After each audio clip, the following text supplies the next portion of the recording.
En nombre del Padre, y del Hijo, y del Espíritu Santo. Amén. Amén.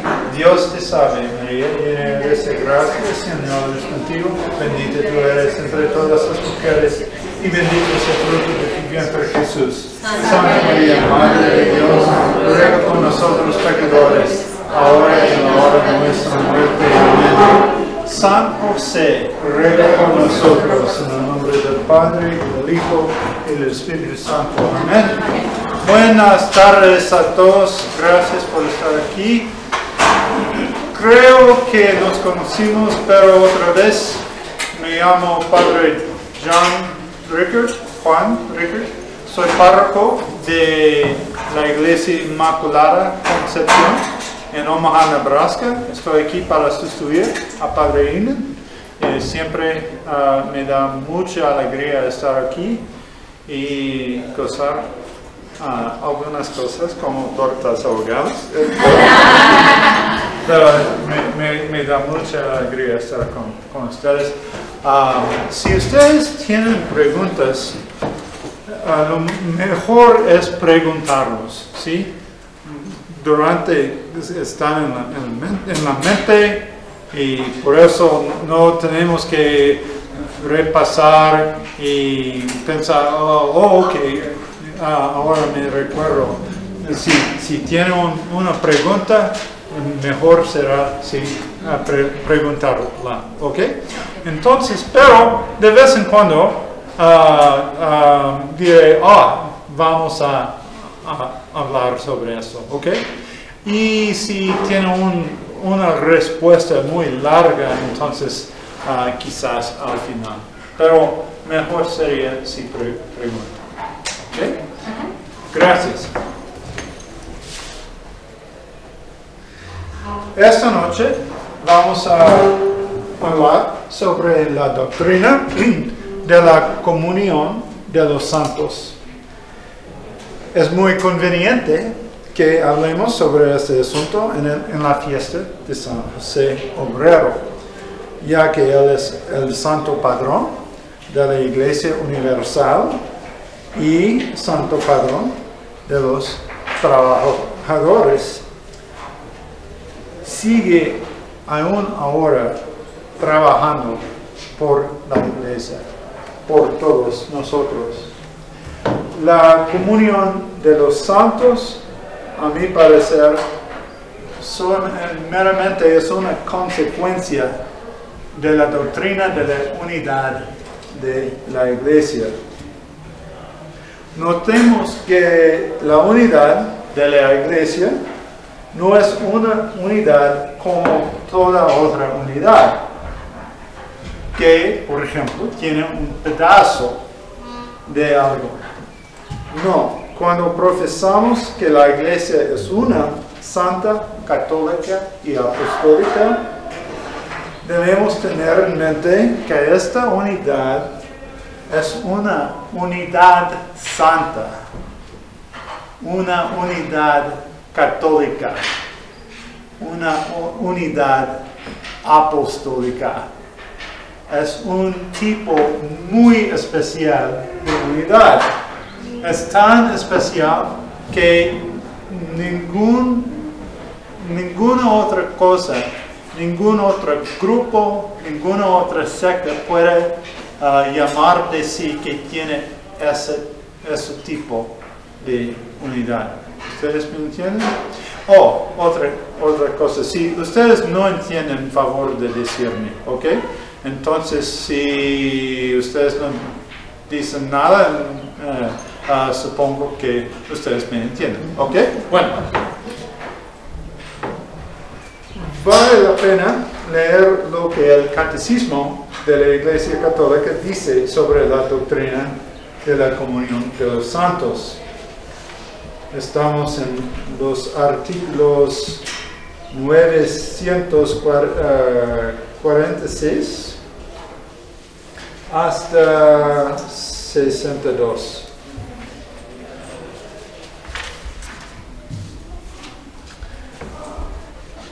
Artículo 47. Como todos los creyentes forman un solo cuerpo, El bien de los unos se comunica a los otros. Es pues necesario creer que existe una comunión de bienes en la iglesia. Pero el miembro más importante es Cristo, ya que Él es la cabeza. Así, el bien de Cristo es comunicado a todos sus miembros, y esta comunicación se hace por los sacramentos de la iglesia. Gracias, Santo Tomás de Aquino, sobre un sermón sobre el credo. Como esta iglesia está gobernada por un solo y mismo espíritu, todos los bienes que ella ha recibido forman necesariamente un fondo común. Eso del Catecismo Romano de Trento. Y ya aquí tenemos la doctrina en forma nuclear, al menos. En el artículo siguiente dice: la expresión comunión de los santos tiene pues dos significados estrechamente relacionados: comunión en las cosas santas, sancta en latín, y comunión entre las personas santas, sancti en latín.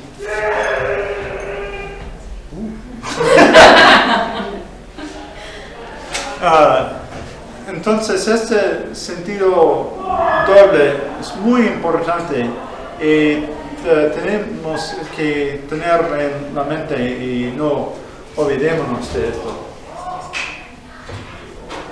En el artículo 49 y siguiente habla de la comunión de los bienes espirituales.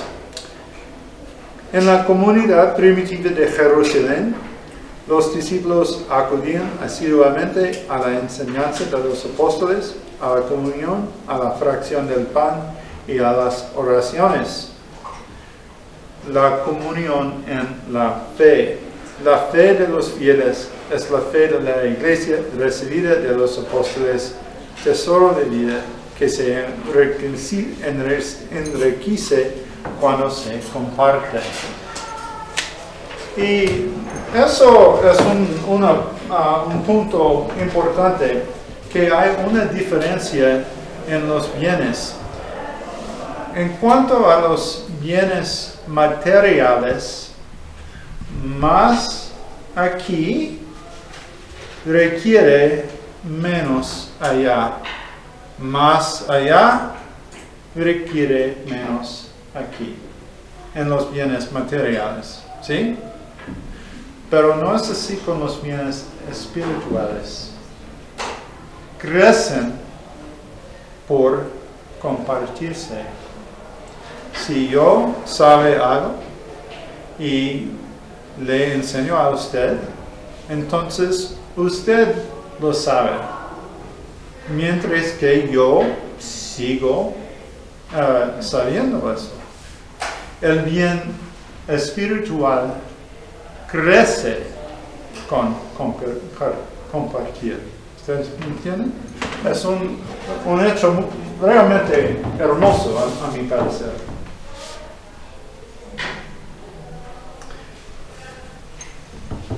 El artículo siguiente dice así: la comunión de los sacramentos.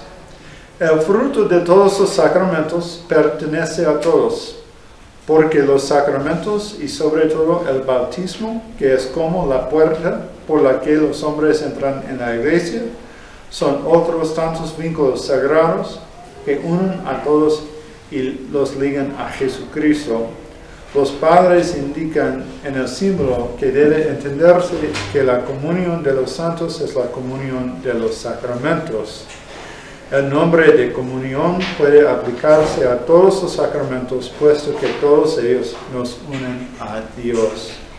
Pero este nombre es más propio de la Eucaristía de la cualquier otro, porque ella es la que lleva esa comunión a su culminación. Y esto también desde el Catecismo Romano de Trento. Y entonces, eso es la razón por qué llamamos a la Eucaristía comunión, porque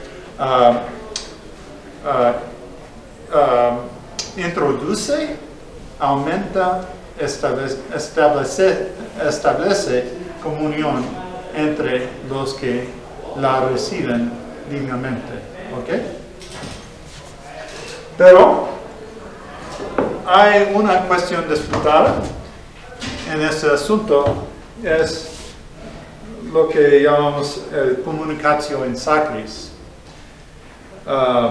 Es decir, ¿cuándo es posible que los no católicos participan en los sacramentos católicos?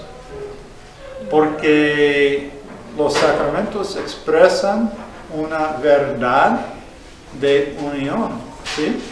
Entonces, si no es católico, puede participar en los sacramentos o no. Y es una cuestión delicada, muy disputada, hay tantas discusiones, pero para hacer el asunto sencillo, digo así: si usted tiene que responder a circunstancias como esas, siempre acuérdese del 8º mandamiento, porque el 8º mandamiento dice así: no darás testimonio falso, ¿sí? Ni a Dios, ni a los otros, ni a sí mismo, ¿verdad? Entonces, ¿puede usted rezar un Padre Nuestro con un no católico? Probablemente que sí, a mi parecer, si no hay peligro de dar testimonio falso, ¿sí? De dar escándalo, de aprobar de sus errores, ¿sí?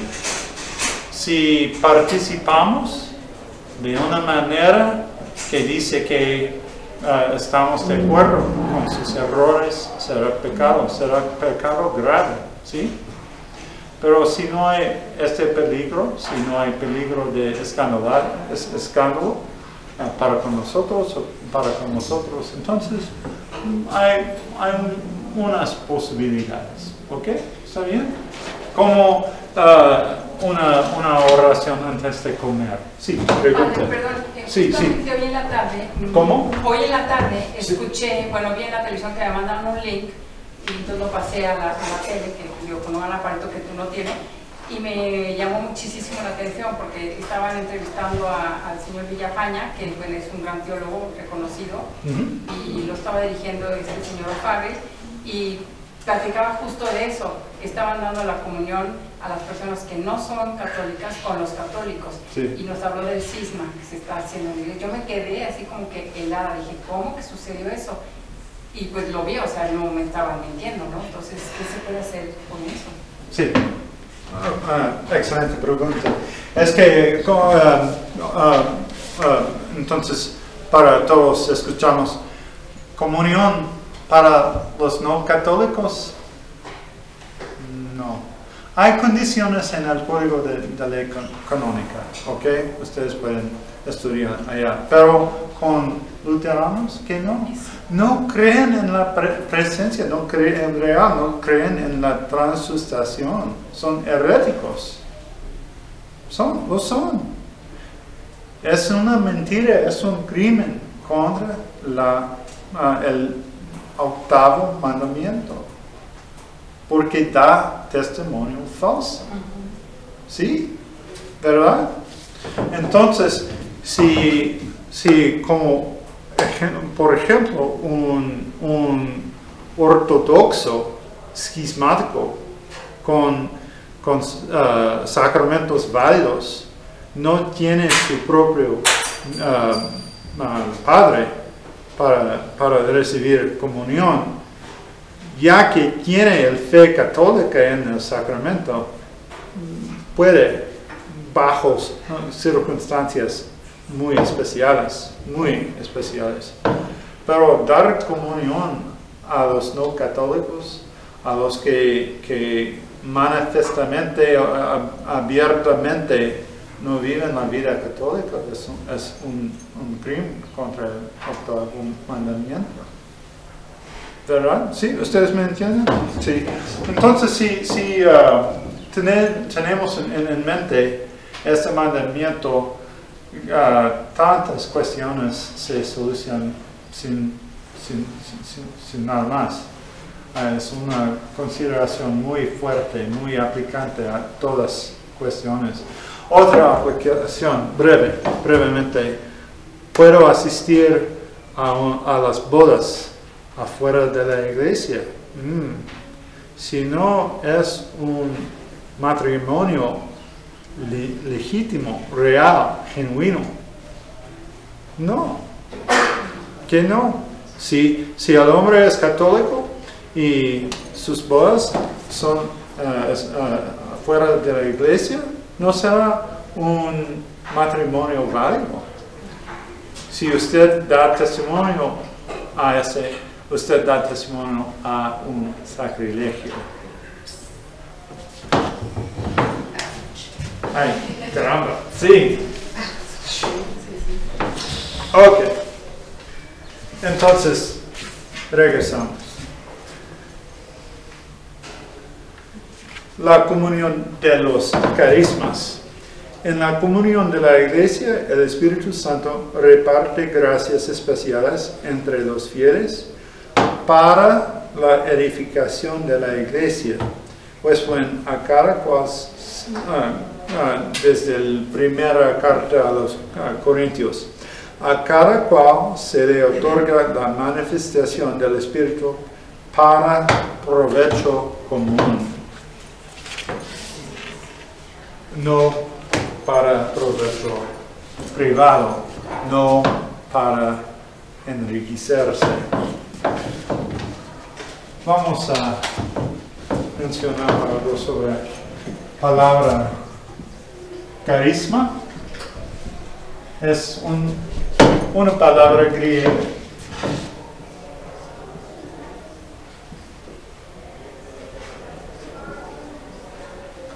carisma, que viene de la palabra caris, que quiere decir gracia. Entonces, un carisma es una gracia especial. Entonces, viene de Dios, es un don de Dios, pero es un don para el bien del todo. ¿Ok? ¿Seguimos? Ok.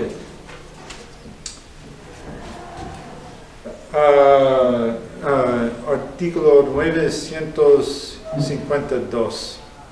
Soy matemático, pero me cuesta mucho trabajo los números. En cualquier idioma, sí. Todo lo tenían en común.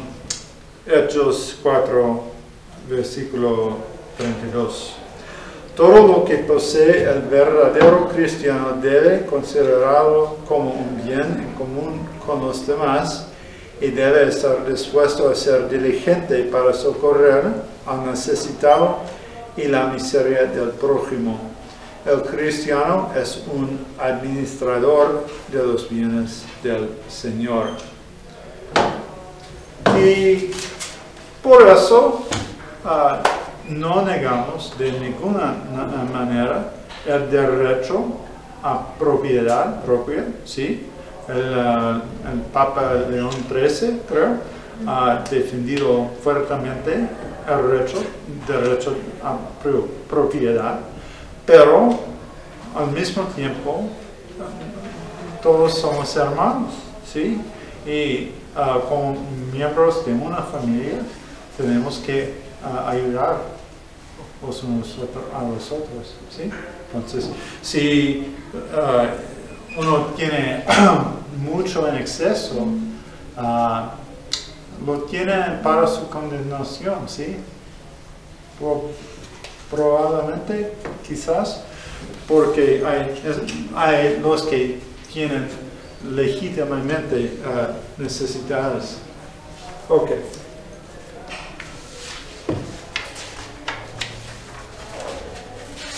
A propósito,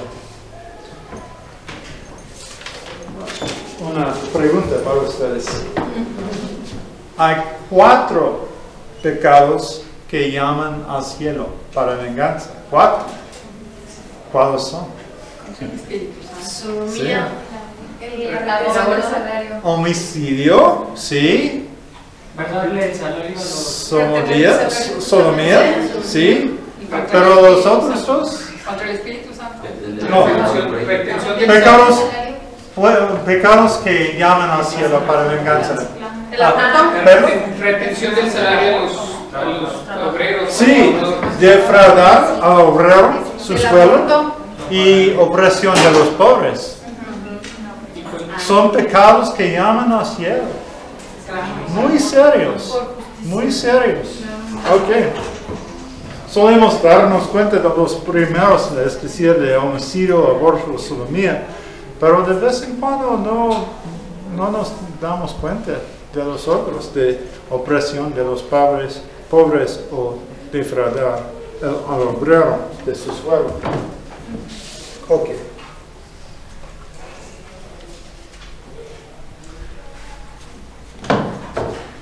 Y la comunión de la caridad. En la comunión de los santos, ninguno de nosotros vive para sí mismo, como tampoco muere nada para sí mismo. Esto es de Romanos, capítulo 14, versículo 7. Si sufre un miembro, todos los demás sufren con él. Si un miembro es honrado, todos los demás toman parte en su gozo. Ahora bien, vosotros sois el cuerpo de Cristo y sus miembros cada uno por su parte. La caridad no busca su interés. El menor de nuestros actos hecho con caridad repercute en beneficio de todos. En esta solidaridad entre todos los hombres, vivos o muertos, que se funden en la comunión de los santos, todo pecado daña a esta comunión. Todo pecado aún a solas, en privado. ¿Okay? Entonces todo bien beneficia a todo y todo mal daña a todo. Okay. En los artículos siguientes hablan sobre la comunión entre la iglesia del cielo y la de la tierra. Los 3 estados de la iglesia. Hace que el Señor venga en su esplendor con todos sus ángeles y destruida la muerte tenga sometido todo. Sus discípulos, unos peregrinan en la tierra, otros ya difuntos se purifican, mientras otros están glorificados, contemplando claramente a Dios mismo, uno y trino tal cual es. Y entonces, la definición clásica, ¿sí? La iglesia triunfante en el cielo, militante en la tierra. ¿Y cómo se dice en el sufrente? Purgante. Purgante.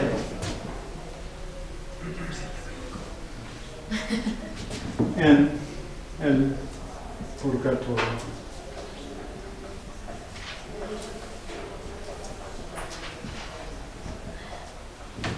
Ok.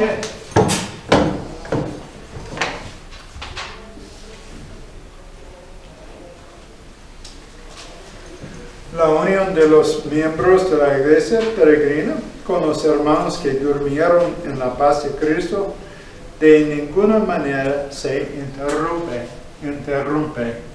La vida se cambia, no se termina, ¿sí? Como dice el prefacio de la misa de Funtoro, ¿sí? La vida mutator non tolitor. La vida se cambia, no se fue, ¿sí? Okay. Más aún, según la constante fe de la Iglesia, se refuerza con la comunicación de los bienes espirituales. Para mí es interesante que los judíos recen por los difuntos, ¿sí? Los hijos de un difunto tienen una obligación muy grave rezar por él por un año, ¿sí? El primero aniversario es el Yahrzeit, ¿sí? Entonces, los judíos entienden esa verdad que lástimamente no entienden los protestantes generalmente. La unión de los miembros de la Iglesia peregrina,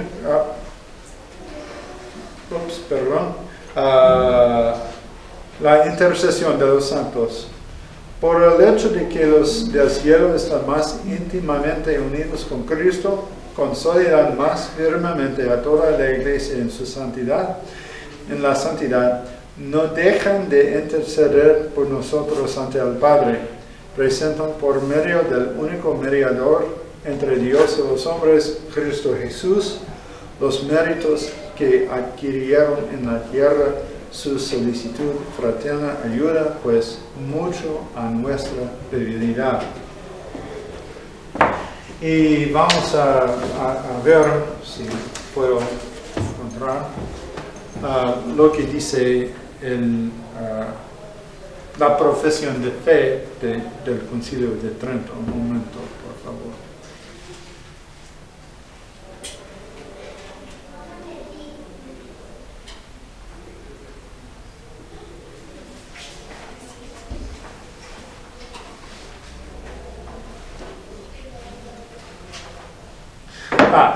Entonces, la profesión de fe del Concilio de Trento. Firmemente admito la existencia del purgatorio y que a las almas en él detenidas pueden los fieles ayudarlas con sufragios, e igualmente que los santos que están reinando con Cristo deben ser venerados e invocados, y que ellos rueguen a Dios por nosotros, y que sus reliquias deben ser veneradas. Afirmo resueltamente que se deben tener y conservar las imágenes de Jesucristo y de la Madre de Dios siempre Virgen, y también de los otros santos, y que se les ha de tributar el debido honor y veneración. Entonces, esta doctrina sobre la intercesión de los santos en el cielo, como los almas difuntos en el purgatorio en favor de nosotros. La comunión con los santos. No veneramos el recuerdo de los del cielo tan solo como modelos nuestros, sino sobre todo para que la unión de toda la Iglesia en el Espíritu se vea reforzada por la práctica del amor fraterno. En efecto, así como la unión entre los cristianos todavía en camino nos lleva más cerca de Cristo, así la comunión con los santos nos une a Cristo, del que emana como de fuente y cabeza toda la gracia y la vida del pueblo de Dios. De Lumen Gentium. Ok. Y unos dos más. La comunión con los difuntos. La Iglesia peregrina, perfectamente consciente de esta comunión de todo el cuerpo místico de Jesucristo, desde los primeros tiempos del cristianismo, honró con gran piedad el recuerdo de los difuntos y también ofreció sufragios por ellos, pues es una idea santa y piadosa orar por los difuntos para que se vean libres de sus pecados. nuestra oración por ellos puede no solamente ayudarles, sino también hacer eficaz su intercesión en nuestro favor. Y al final una citación del credo del Pablo VI que realmente es buena. Creemos en la comunión con todos los fieles cristianos, es decir, de los que peregrinan en la tierra, de los que se purifican después de muerto y de los que gozan de la bienaventuranza celeste, y que todos se unan en una sola iglesia. Y creemos igualmente que en esa comunión está a nuestra disposición el amor misericordioso de Dios y de sus santos, que siempre ofrecen oídos atentos a nuestras oraciones. Muy bien dicho, ¿no? Ok. Entonces, sí. Ahorita te estaba explicando lo de la iglesia triunfante, purgante y militante y cómo nos ayudamos entre todos. ¿La iglesia triunfante también puede ayudar a las almas del purgatorio o nada más nosotros como iglesia militante podemos darle ayuda a las almas del purgatorio? Es una buena pregunta. ¿Todos han escuchado la pregunta? No sé, pero a mi parecer que sí, porque si nosotros pueden ayudarles, por tanto más razón los santos en el cielo, a mi parecer. Será lógico para mí, si eso sería. En cuanto a poder, sí, obviamente, pero en cuanto a función o rol, porque seguido se nos enseña que es nuestro deber o que nosotros tenemos más responsabilidad para ayudarles porque ellas no pueden ayudarse a ellas mismas.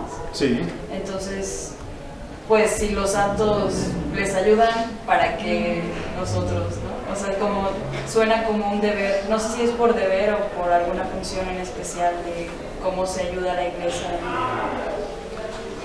Como tiempo de entonces, si usted me permite, voy a hablar un ratito sobre la cuestión de la eficacia de la oración.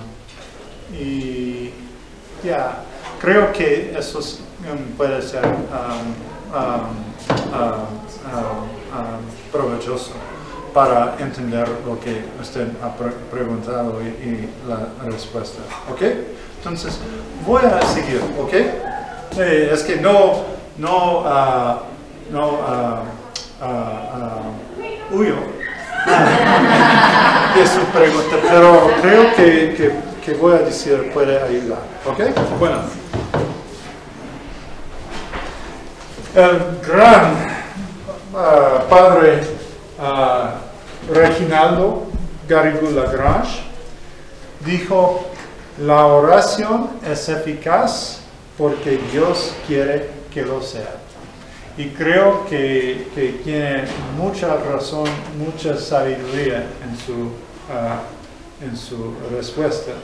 Santo Tomás nos dice así: Dios nos da algunas cosas, aunque no le pedamos para ellos. Por ejemplo, el aire, el sol, la tierra. Nadie reza: oh Señor, por favor, dame un sol. ¿Sí? Dame el aire. ¿Sí? Casi nadie, ¿no? Es que Dios nos da tantas cosas sin que nosotros quedamos. Perdón, ¿quién dijo que dijo la frase de la oración es eficaz porque Dios quiere que lo sea? ¿Quién lo dijo?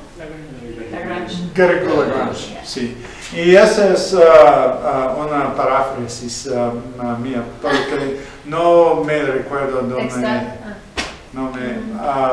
si usted quiere la citación, quizás puedo encontrarla, pero tengo que estudiar algo más. Pero me recuerdo, pero no recuerdo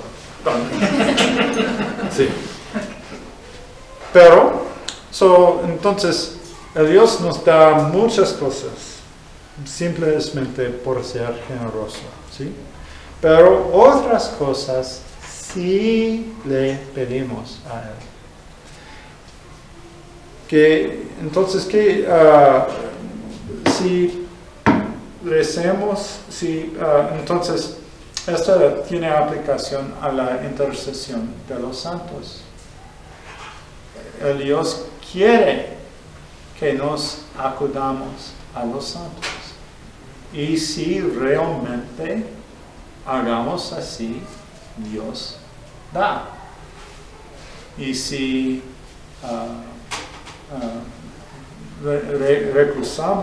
rehusamos hacerlo, entonces quizás no da.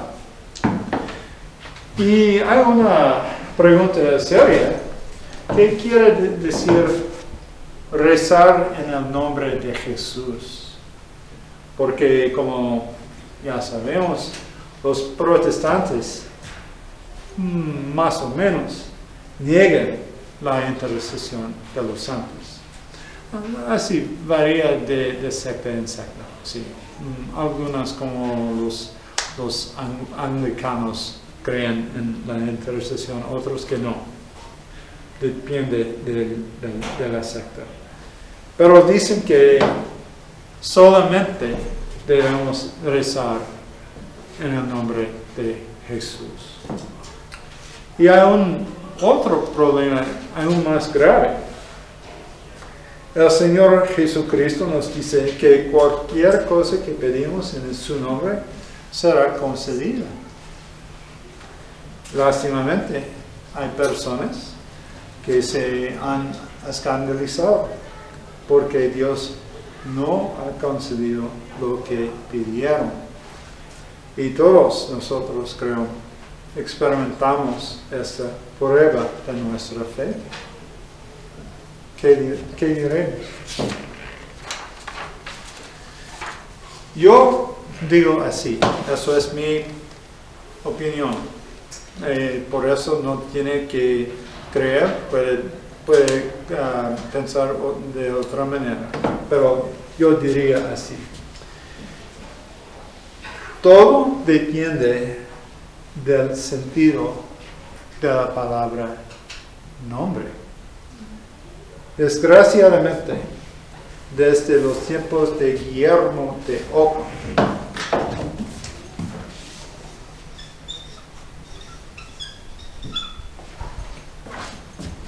filósofo inglés del medioevo, no mucho tiempo después de Santo Tomás.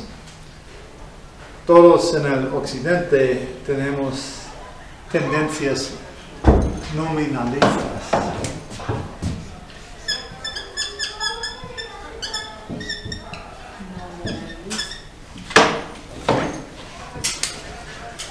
Es una tendencia muy profunda para nosotros. Por el contrario, para los hebreos era casi imposible que sea una diferencia entre el nombre y la realidad, porque el nombre expresa la realidad. Una diferencia no es posible. Jesús, el nombre Jesús, quiere decir Salvador. Emmanuel quiere decir Dios está con nosotros. Pedro quiere decir piedra. ¿Sí? No es posible separar esos dos. En hebreo la palabra davar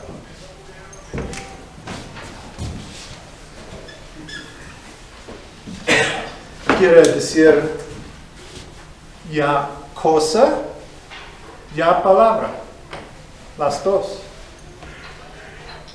Por ejemplo, en el Evangelio, según San Lucas, algunas traducciones dicen, nada cosa será imposible para Dios. Pero otras versiones dicen, nada palabra será imposible.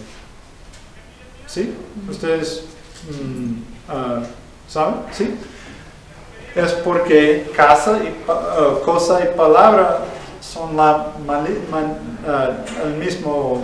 misma cosa en la mente del hebreo. ¿Okay? Y entonces, cuando rezamos en el nombre del Padre y del Hijo y del Espíritu Santo, debemos tener en mente la intención de rezar realmente, verdaderamente, en unión con la Santísima Trinidad. Realmente, ¿cómo decirlo así? Como una presencia real, ¿sí? Si así rezamos, seguro que sí, que el Señor nos concederá lo que pedimos, porque entonces nuestra oración, intención, realmente es en unión o comunión con Él. ¿Ustedes me entienden? Si entendemos la palabra nombre correctamente según la mente de los hebreos, será fácil ver que cuando recemos en el nombre del Señor, seguro que sí lo concederá. Si no concede, es porque no hay una realidad que debe ser. ¿Ustedes me entienden? Sí. Ok. Cuando rezamos es muy necesario no ser nominalistas. ¿Okay? Así la respuesta al problema segundo. En cuanto a la primera cuestión, lo que dicen los protestantes, rezar verdaderamente en el nombre de Jesús es rezar verdaderamente en unión con Él. ¿Sí? Los santos y todos los que son confirmados en gracia que incluyen a estas almas son en unión con Él para siempre. Son miembros del cuerpo místico de Cristo, como hemos escuchado.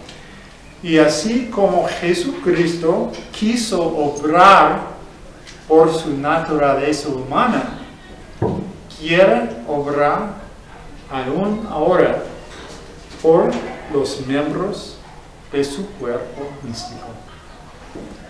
Honrar a ellos es honrar a Él.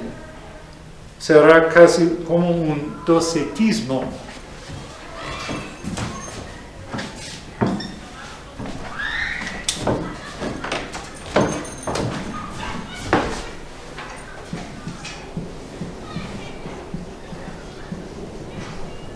Docetismo al rehusar acudir a los miembros vivientes de su cuerpo místico. El docetismo es una herejía muy antigua que dice, oh no, Jesucristo realmente no asumió carne humana. Fue como un fantasma, ¿sí? A ghost, right? Solamente una apariencia, no una realidad. ¿Sí? Es una herejía condenada. ¿Sí? Entonces, lo que estoy diciendo es así: si rehusamos a acudir al cuerpo místico de Cristo, a los miembros del cuerpo místico de Cristo, caímos en las mismas actitudes que los docetismos tuvieron. ¿Ustedes me entienden? Más o menos. Negar el cuerpo de Cristo. Negar el cuerpo de Cristo. Sí, es negar el cuerpo místico de Cristo. ¿Sí? estos negaron el cuerpo físico de Cristo, ellos niegan el cuerpo místico de Cristo. Más o menos. ¿Ok? ¿Ustedes? Ok. Bien, gracias. Y así la respuesta al problema primero. En fin, entonces, acordámonos a San José. San José que sigue trabajando, ¿sí? En favor de nosotros. Ahora.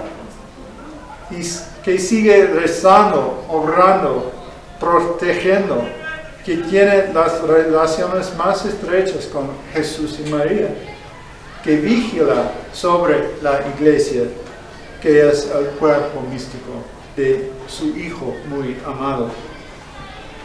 Entonces, concluimos y rezamos con fervor: San José, Santa María, todos los santos y santas, los santos ángeles, rezad por nosotros. Y eso es todo. Gracias.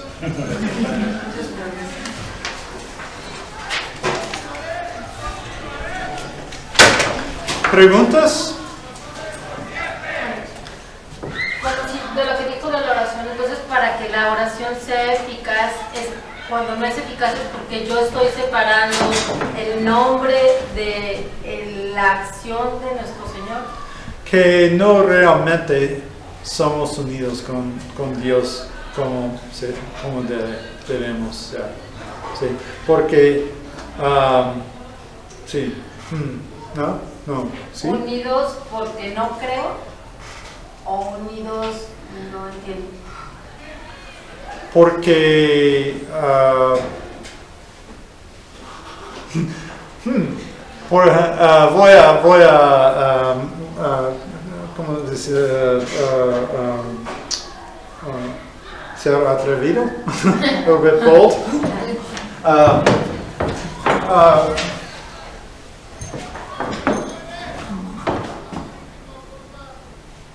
Porque si Dios lo concede, niega a sí mismo. Sí. Es como decir, como Si Dios lo concede. analogía. Debemos respetar las leyes. Claro que sí. Si un gobierno tiene leyes, debemos seguirlos, pero no si son contra Dios.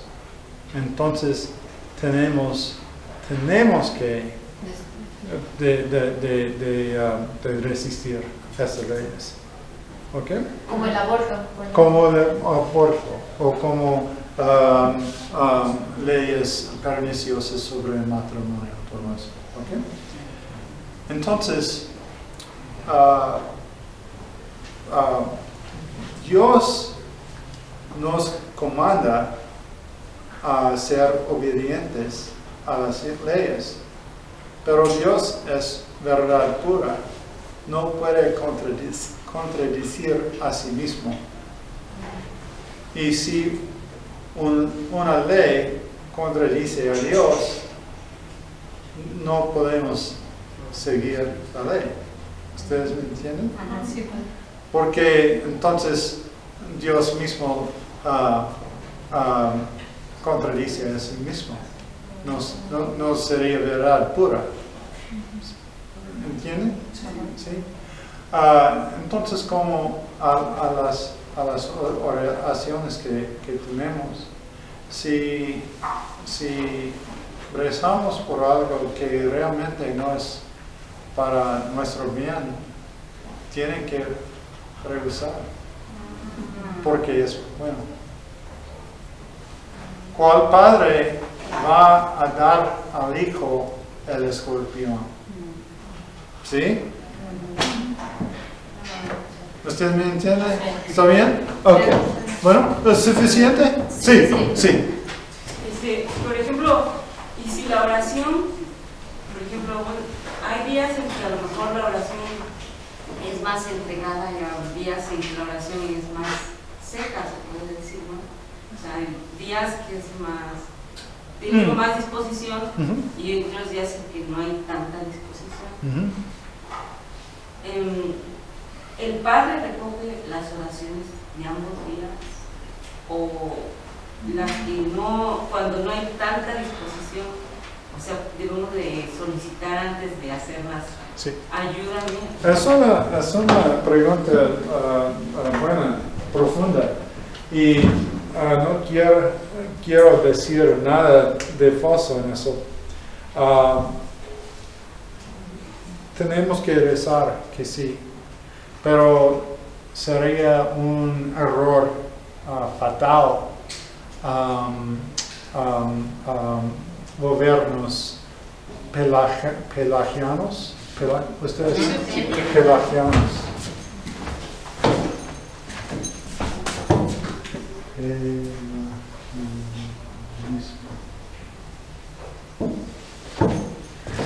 Es decir, somos los siervos del Señor. Él no es nuestro siervo, ¿sí?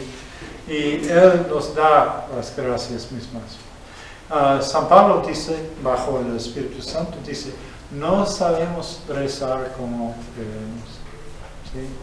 Y Dios simplemente tiene tan infinita misericordia para con nosotros. Aproveche de leer frecuentemente, a mi parecer, el libro de Jonás, especialmente capítulo 4, porque todos somos los ninivitas. Sí. Entonces, si la entiendo no debemos pensar, oh, Dios mío, rezo y rezo y rezo con todo mi corazón y nada acontece. ¿Por qué, Señor? Es un misterio, ¿sí? Y de vez en cuando llega para que recibamos un bien mayor. Es un misterio, realmente. Y también el libro de Job. Padre, pero también la oración que se hace sin ganas puede ser más sincera porque sale de la voluntad, ¿no? Voy a cambiar su pregunta un poquito. Los escritores espirituales hablan sobre sequedad. Sequedad. ¿Dryness? Sequedad. Con sequedad. Con en lugar de ir. Sequedad. Sin agua. ¿Sí? Sí. Sequedad espiritual. Sequía espiritual, de hecho. Como en un desierto, ¿sí? O una noche muy oscura, ¿sí? Y por eso, para estar más seguro en lo que les digo, voy a referir a ustedes otra vez al padre Gargo Lagrange, dominico, gran tomista del siglo pasado. Oh, fantástico. Las 3 edades de la vida espiritual.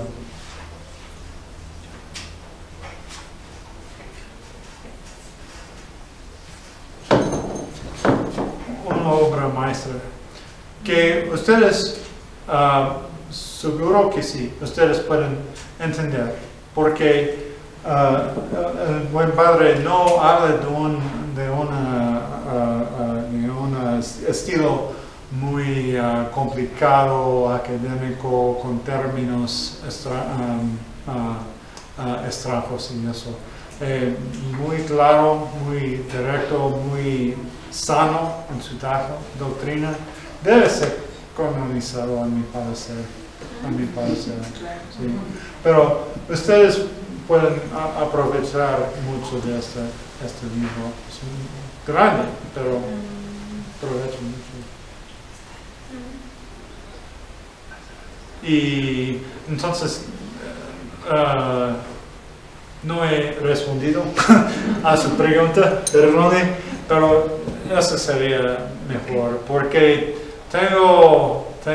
me pongo un poco nervioso de decir lo que no debo decir.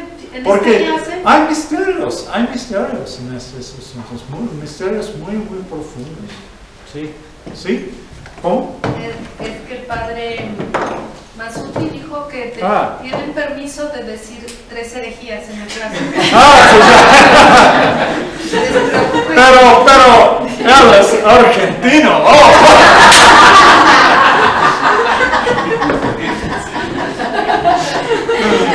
No ha dicho ninguna padre, tiene 3 chances. Entonces decir que yo quiero mucho tortas ahogadas no es herejía. ¿Algo más? Oh, señor. Sí. Las misas de Requiem de adultos son diferentes de menores de edad, de niños. Sí, lo son. ¿En qué consistiría la De diferencia? ¿Todos han escuchado la cuestión? Sí. Es que cuando un niño legítimamente se muere antes del uso de razón, pero bautizado, entonces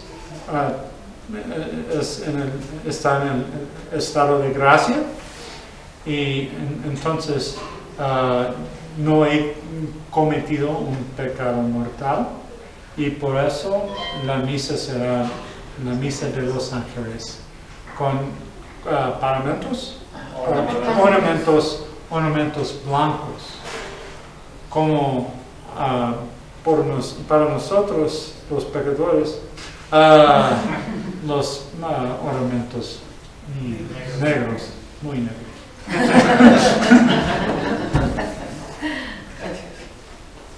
Pero es lo mismo. Lo mismo sería el caso con una persona que nunca tiene el uso de razón. Como hay desórdenes en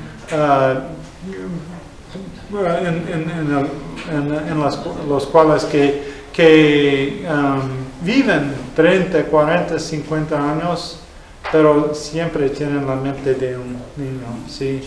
Y lo mismo sería, porque nunca tenían la capacidad de cometer un pecado mortal. ¿Hasta qué edad, padre? ¿Cómo? ¿Hasta qué edad la misa de los ángeles? ¿Hasta qué edad? ¿Qué edad de los niños? ¿Qué edad? Normalmente los teólogos dicen que el uso de razón viene como en el año sexto, quinto, 5 o 6. Después, poco después de esta edad, debe recibir comunión, ¿sí? En el occidente. En el oriente, iglesia del oriente dan comunión hasta a los niños muy pequeños, pero nosotros después del uso de razón, ¿sí? Y primera confesión también. ¿Sí? ¿Algo más? ¿No? ¿Una bendición? Gracias a todos. Que Dios... voy a bendecirlo. Benedicción de omnipotentes, Padre, Filii y Espíritu Santo, descienda sobre vos, hermana y Amén.